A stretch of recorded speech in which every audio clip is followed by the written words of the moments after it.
it's actually a very important retreat, a very momentous one also. Its title is, if I remember correctly, Reason, Revelation, and Redemption,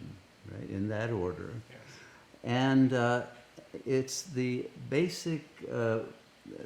apotheosis of jnana. It's the realization of why knowledge is important and how we must shift the kind of reasoning that the ego does, which is actually totally irrational, and shift to a different kind of reason, a different logos, the logos of the soul. And until we make that shift, we cannot think clearly, because our thoughts are filled with projections from the past, fantasies, delusions, wishful thinking, cognitive errors, selective inattention, all kinds of projective identifications that come from the influence of what the ego takes to be the external world, and all of the ways that reason is censored, distorted, and infiltrated with misinformation and disinformation that we get from external sources. And it's cut off from most of its capacity for intuitive knowing and downloading, and of the clarity of consciousness that is only present in the soul.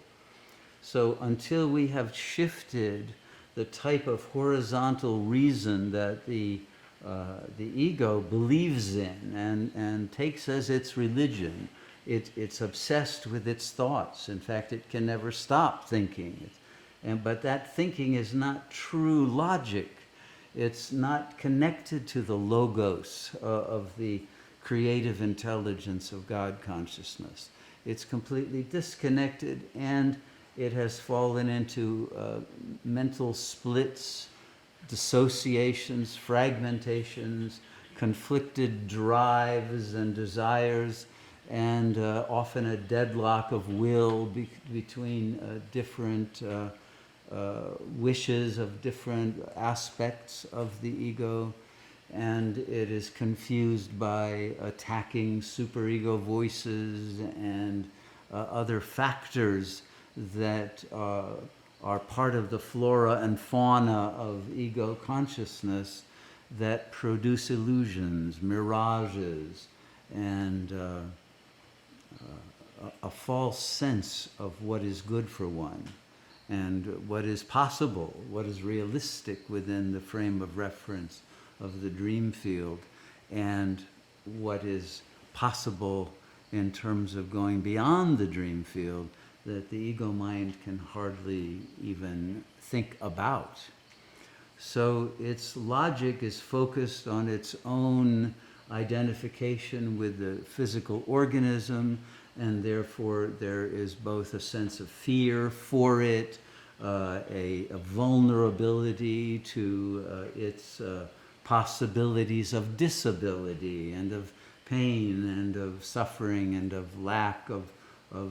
certain capacities that tend to happen with aging, etc.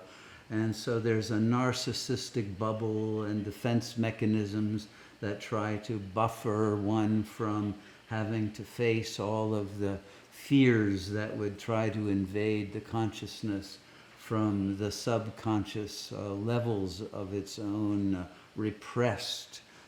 information base. And so the ego is always operating in a way of running away from, or avoiding, or trying to forget about aspects of reality that cause it to leave its comfort zone, and to de-anesthetize it from its own karmic leftover suffering from the past that tends to produce new editions of itself as time unfolds.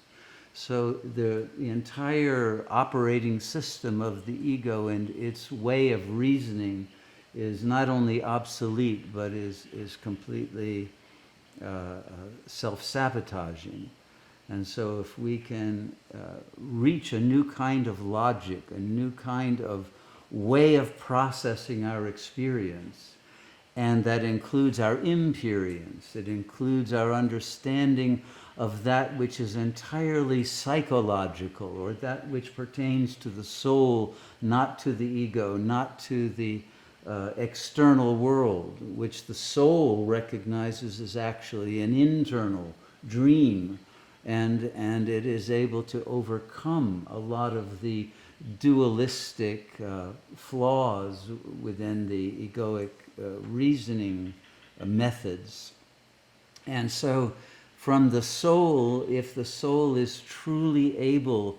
to get through its own separation from the Atman, from the real self, by going through, not avoiding the dark night of the soul, through the yearning, through the devotion, through the surrender to God, that love will be returned with light and with power and with clarity and with an entirely new logos of the Tao, of that highest level of understanding the truth, of the superposition of eternity and time, of the transcendent and the immanent, and the true priorities that we have in our life in order to serve God and in order to become great warriors of spiritual power to bring about optimal peace and harmony within the phenomenal plane, and to help those who are suffering to be released from it by realizing truths that can only be known and transmitted from that highest vibrational frequency. So when we shift our reason, that gives us a revelation of God. And that revelation then gives us the ability to achieve redemption. Redemption meaning the complete awakening from the dream, from the illusion, from the false, into the real, and the liberation from all the illusion of bondages that the ego is under, and all of the complexes in which it operates, and all the splits and dissociated fragments that keep one from feeling wholeness. All of that can be healed and overcome very easily if we shift the way that we think and reach that level of knowledge that is beyond thought. But we have to use our reason to overcome the false form of thinking at the ego level in order to then proceed to the absolute space of total knowledge that is beyond time. It's the what David Bohm called the implicate order, in which all time and space are contained in the now. And so it's this shift that the retreat will be about, and I think it will accelerate the transformational process for all of those who attend, because it will give a key to how to shift one's methodology of thinking, to move from ordinary concrete thinking within the imaginary register to true dialectical reasoning, and then beyond that to the form of logos that is God's mind. And it's that shift, that double shift, that we will be trying to accomplish in this upcoming retreat.